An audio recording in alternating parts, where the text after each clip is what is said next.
জলপাইগুড়ি শহরে যাত্রী পরিষেবা উন্নত করতে সিটি বাস চালাতে উদ্যোগ গ্রহণ করেছে উত্তরবঙ্গ রাষ্ট্রীয় পরিবহন নিগম।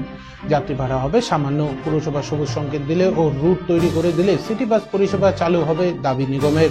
অন্যদিকে উত্তরবঙ্গের যাত্রী পরিষেবা আরো ভালো করতে 43টি নতুন বাস এসেছে জানালেন পরিবহন নিগমের চেয়ারম্যান পার্থপ্রতিম রায়। তিনি বলেন, নতুন বাসগুলি সবই রকেট, শীততাপ নিয়ন্ত্রিত ও ডিজেল চালিত। উত্তরবঙ্গের যাত্রী পরিষেবায় জোর দিয়েছে পরিবহন নিগম বলে দাবি। নতুন বাস যেমন আসছে তেমনি পরিকাঠামো উন্নয়নে জোর দেওয়া হয়েছে। প্রতি মাসে গড়ে 16 থেকে 17 কোটি টাকা আয় হয় নিগমের, যা অন্য সব পরিবহন নিগমের থেকে যথেষ্ট বেশি বলে দাবি। 2 মাসের মধ্যে আরো 30টি সিএনজি বাস পাবে উত্তরবঙ্গ। ঝাড়খণ্ড, অসমে যেমন বাস পরিষেবা চালু করা হচ্ছে তেমনি সিকিমে বাস পরিষেবা ডুয়ার্স থেকে দেওয়া যায় কিনা সেটাও দেখা হচ্ছে।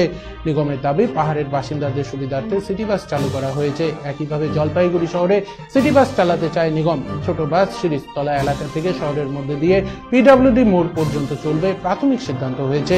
চেয়ারম্যান বলেন, শহরে সিটি বাস চালানোর জন্য ট্রাফিক সমস্যা রয়েছে, এই কারণে নির্দিষ্ট রুট চিহ্নিত করে দিলে সিটি বাস পরিষেবা চালু করা হবে।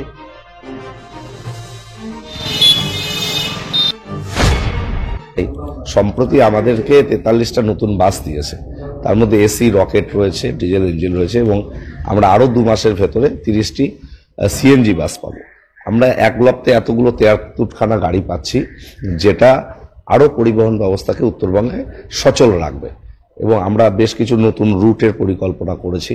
আমাদের রেভিনিউ বেশ ভালো আসছে, আমরা পার মান্থ 16 কোটি 17 কোটি টাকা পর্যন্ত আমরা রেভিনিউ কালেকশন করতে পারছি।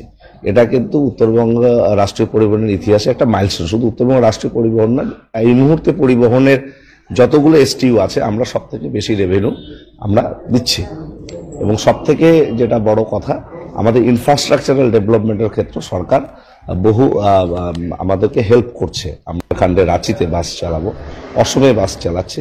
পরবর্তী পর্যায়ে আমাদের আরো কিছু পরিকল্পনা রয়েছে, সেগুলোকে বাস্তবায়ন করার চেষ্টা করছি।